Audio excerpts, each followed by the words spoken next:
Welcome to EPG Patishala. In this module number 5 in paper 4, titled 20th Century Major Writers and Their Works, let us discuss the background to what they have written. Let us discuss the prevailing conditions of the times and influencing factors that shaped their psyche, creative prowess, and ultimate outcome of their work. The 20th century witnessed a plethora of literary works which were radical as compared to those of the previous century. The chaos which erupted with the World War I marred human conscience, devastated human psyche across the world. Earlier concepts and influences were shaped by a generation shell-shocked by the aftermath of the war. The period is generally classified into modern and postmodern period. The era also saw the emergence of a new literary technique or techniques. Among the notable writers of the period, let's mention the names of W.B. Yeats, Wilfred Owen, T.S. Eliot, W.H. Auden, Joseph Conrad, James Joyce, D.H. Lawrence, Dorothy Richardson, Virginia Woolf. Among the dramatists, we may also remember the notable contribution of George Bernard Shaw, Sean O'Cazy, Noel Coward, Samuel Beckett, Harold Pinter, Carol Churchill, Tom Stoppard, among others. The introduction to the technique of stream of consciousness by Dorothy Richardson in her novel Pilgrimage, a series of 13 books, encouraged Virginia Woolf, James Joyce, and the like to purport the same. But the works which marked the onset of modernism were The Waste Land by T.S. Eliot and Ulysses by James Joyce, both published in the year 1922.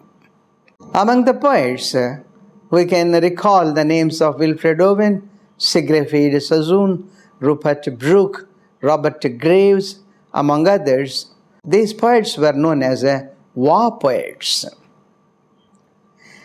James Joyce, who was born in 1882 and departed in 1941, is one of the major figures among the writers of the age.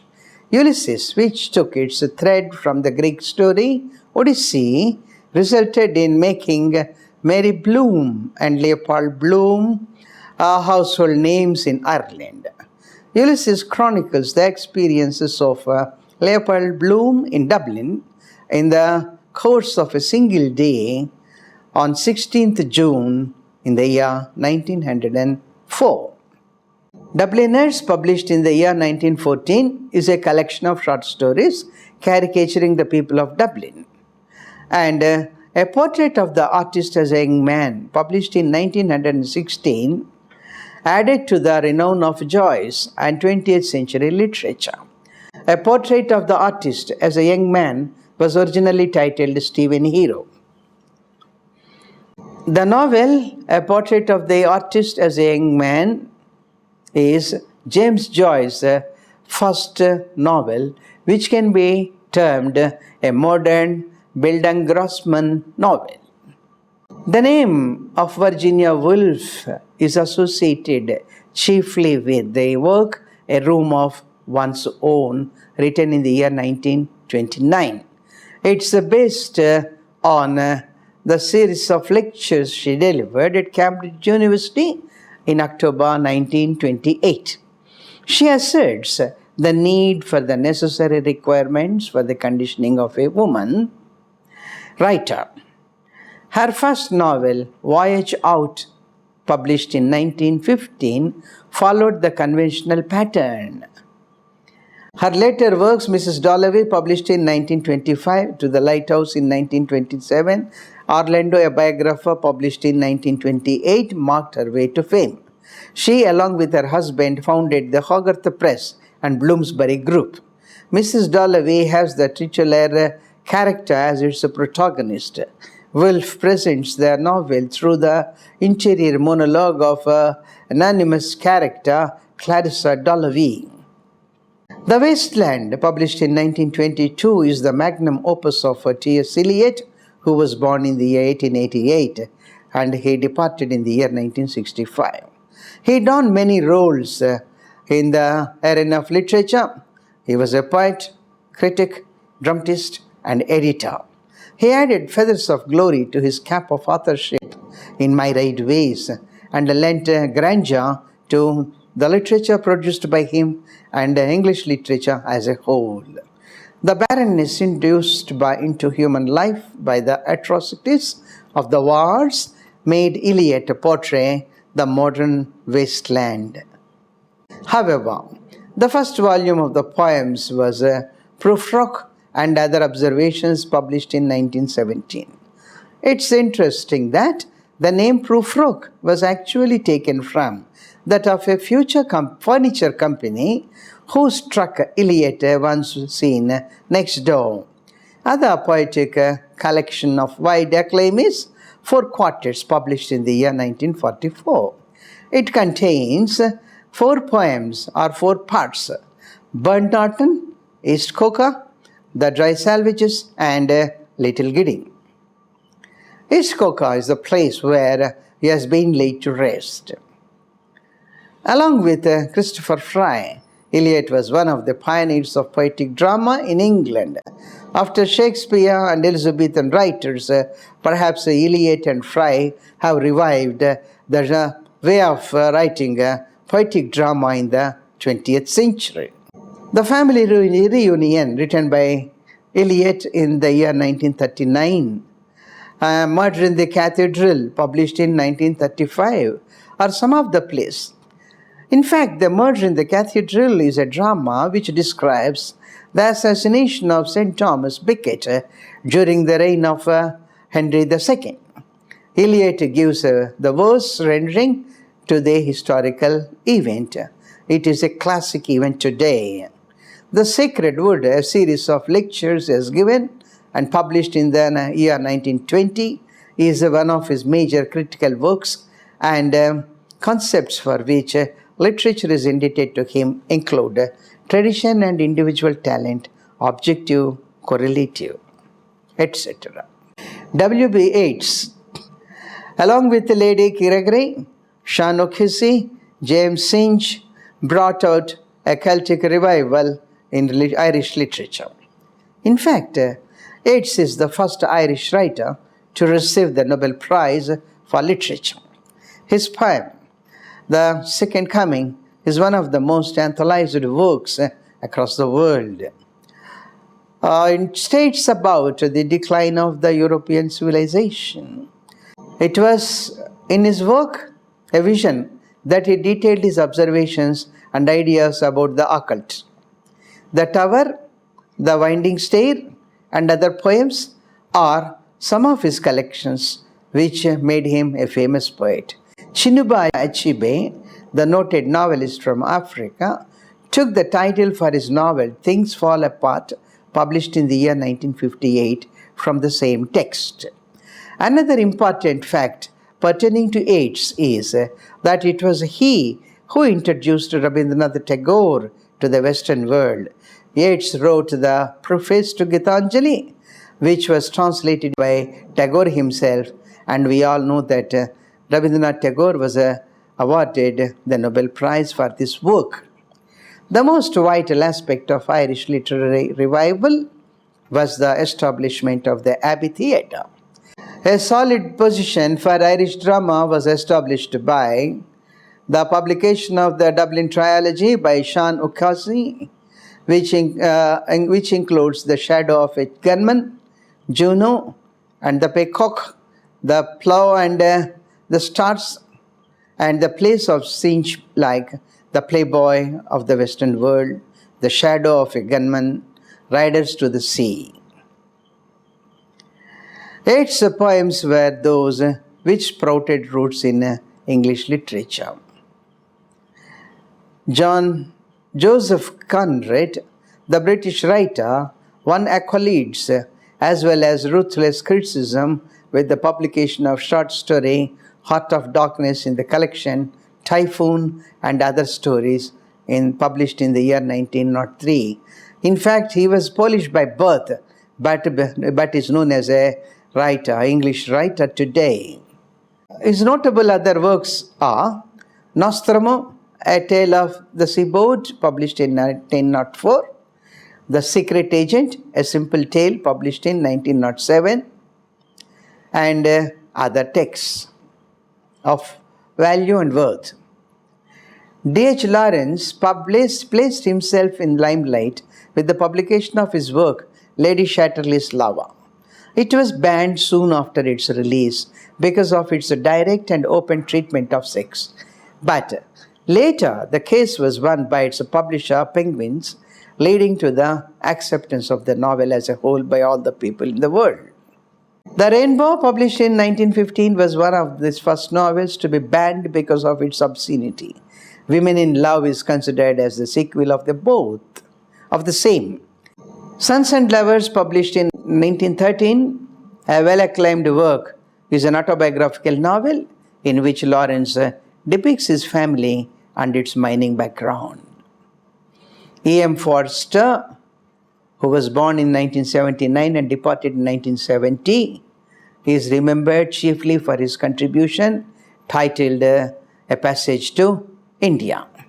Apart from this, he also wrote other novels like Howard's End, Where Angels Fear to Tread, The Longest Journey, A Room with a View. The protagonist of A Passage to India is Dr. Aziz. Forster deals with the theme of friendship between India and Western world, more so England. He delineates whether it is possible for these to come together. Here it is pertinent to mention that Kipling in his famous song said that the East is East, West is West, never shall the twain meet. But E.M. Forster tried to make it possible for the East and West to come together. But as one goes to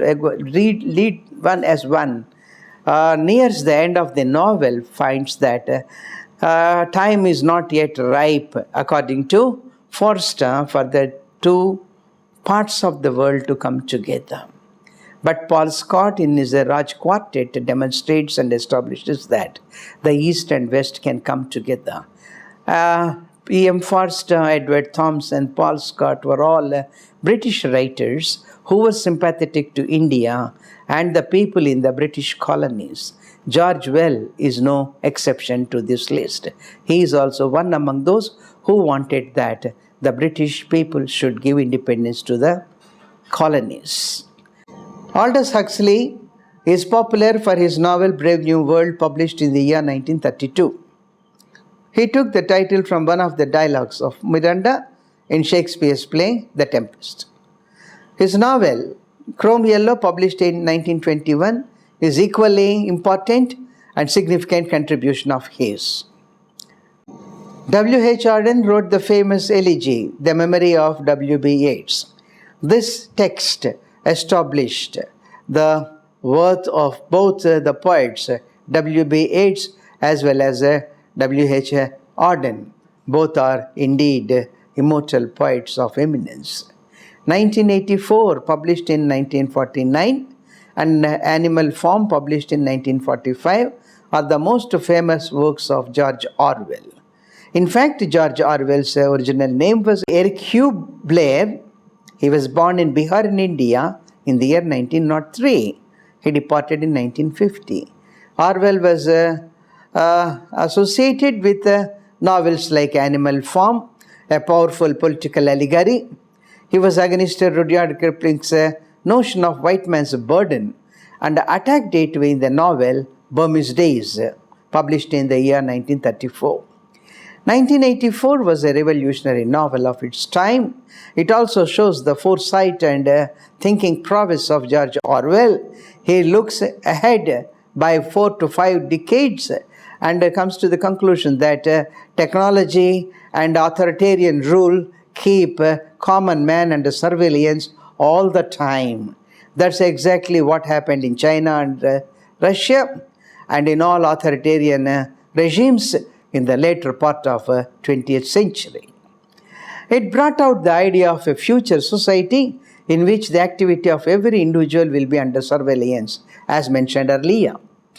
The notion of a big brother watching over everyone's action was Orwell's insight into the technological advancement of the future times. His thinking and work are vindicated by events of the future, events which occurred in the future. In animal form, through animal characters, each representing particular historical figures, George Orwell attacks the rule of Stalin and his followers in the anti-Stalinist allegory. In his writings, Orwell was very much influenced by historical events occurred in Russia. He did serve the British Army during the war, and he worked in Burma too, to mention. Philip Larkin spearheaded a movement of poets in England in this century. The notable members of the group are Elizabeth Jennings, Thomas Gunn, and others. The poems Church-Going, The Whitsun Wedding, etc.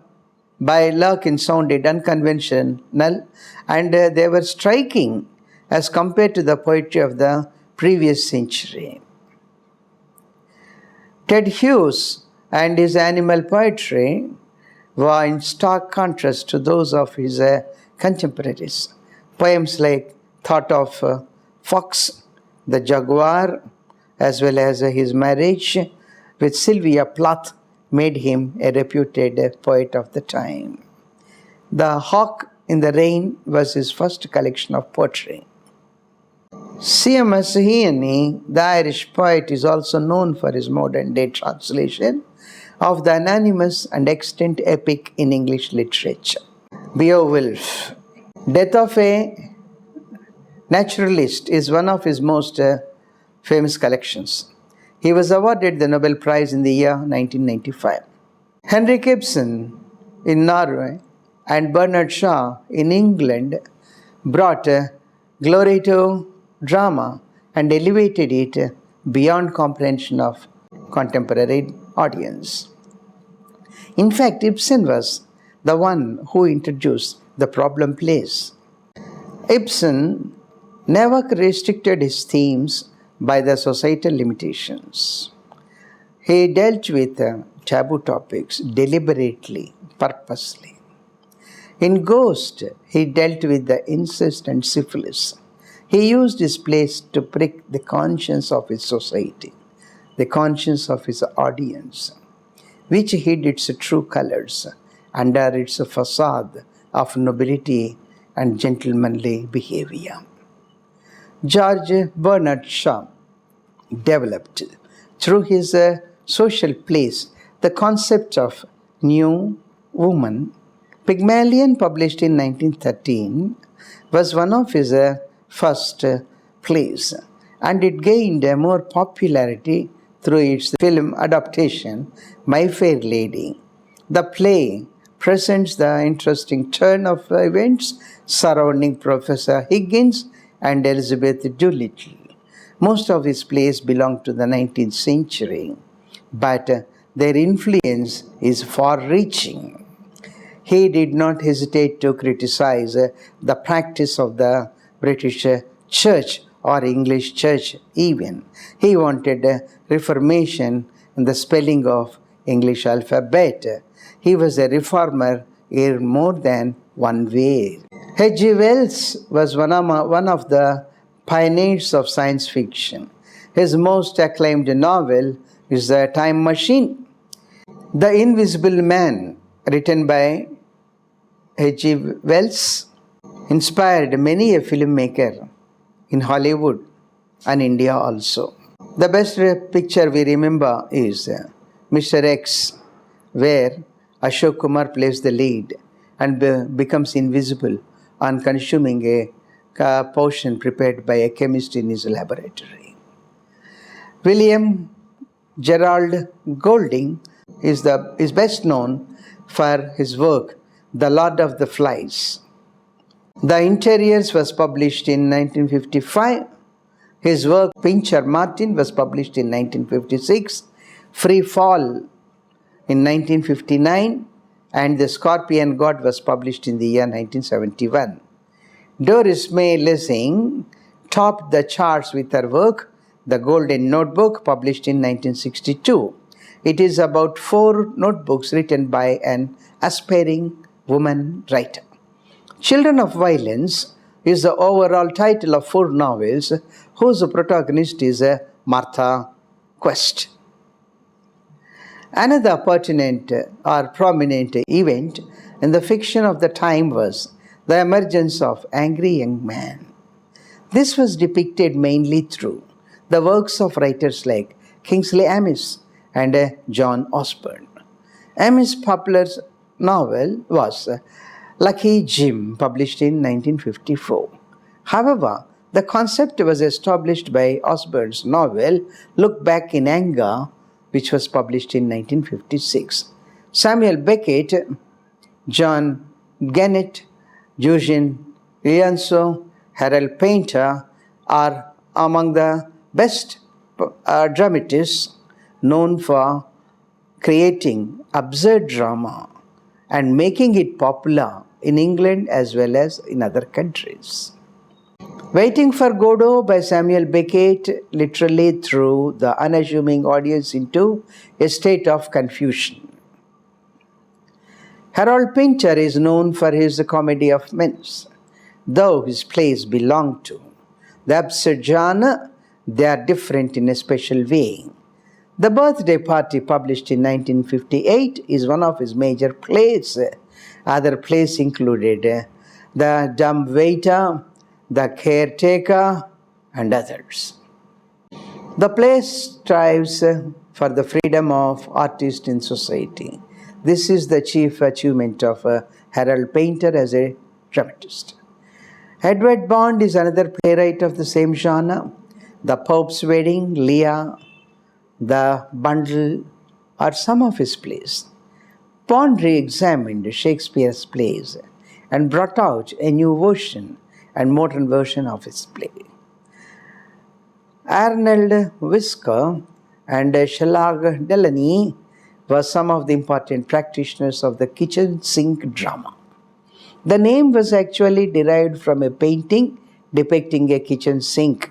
It suggests that the lives of those belonging to the lower end of the social ladder are as equal as the others on the top. The drama aimed to depict the lives of the British working class who struggled to balance the routine in their life. This influenced a similar type of plays all over the world. It helped to bring to the forefront the life of the working class. Arnold's trilogy is a major contribution to the genre of chicken soup with barley roots. I am talking about Jerusalem or his other works. Delaney's major play is titled A Taste of Honey. It's pertinent to note that there were many writers who belonged to the post-war century.